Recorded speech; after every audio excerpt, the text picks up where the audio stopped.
মেয়ে হয়ে জন্মেছি, তাই কিছু কথা শুনতেই হবে। বিয়ের আগে শুনেছি, বিয়ের পরেও শুনছি।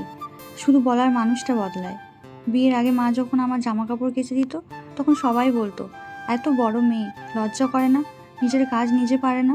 আত্মীয়রা বলতো, মেয়েকে রান্না শেখাওনি, সংসার করবে কিভাবে? দেখো, দুদিন পর শ্বশুরবাড়ি থেকে তাড়িয়ে দেবে। এত পড়াশোনা করিয়ে লাভ কি? শেষে তো রান্নাঘরেই যাবে। মেয়ে অত বই পড়লে হবে? রান্না শেখো। বিয়ের বয়স হয়ে গেল, এখনো ঘরের কাজ পারে না। মেয়ের পেছনে এত খরচা না করে ছেলে হলে ভালো হতো। আর মা বলতো, তুই রান্নাঘরে আসিস না, বিয়ের পর তো ঠিকই শিখবি। তখন মনে হতো আমি বুঝি অপদার্থ। আর বিয়ের পর তো কথা আর বন্যা। সারাদিন বাড়িতে কি করে, বসে বসে খায় আর ঘুমায়। চাকরি করে না, তাই তো আরামে আছে। গৃহিণী, ওটা আবার কাজ নাকি? কাজ তো তারাই করে যারা বাইরে যায়। বর টাকা দেয় তাই নবাবী করছে। বাপের বাড়ি অত যাস কেন? শ্বশুর বাড়িই তো আসল বাড়ি। রান্না এত দেরি করে কেন? সারাদিন কি করিস? নিজের রোজগার নেই, তাই কথা বলার অধিকারও নেই। ছেলে হয়নি কেন? মেয়ে হয়ে কি লাভ? শাশুড়ির সাথে ঝগড়া করিস, মেয়েদের অত মুখ চলতে নেই। ওরা দেখে না, সকাল 5টায় উঠে রাত 11টা পর্যন্ত পা মাটিতে পড়ে না।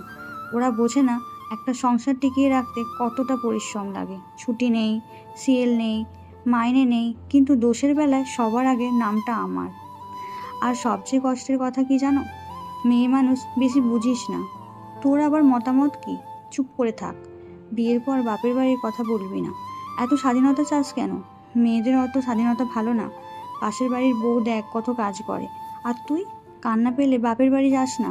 এটাই তোমার বাড়ি। সবার সামনে অপমান করলেও হাসতে হবে, এটাই নিয়ম। কিন্তু আজ আমি উত্তর দিচ্ছি, হ্যাঁ, আমি সব পারি। মা আমাকে তুই যা বলে শক্ত হতে শিখিয়েছে। আজ আমি ঘর সামলাই, সংসার সামলাই, সবার মন রেখে চলি। রাতের পর রাত না ঘুমিয়ে নিজের শখ বিসর্জন দিয়ে আজ আমি প্রমাণ করেছি আমি পারি।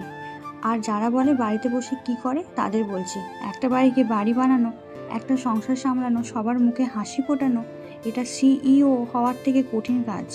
তোমাদের কে কি বলেছে?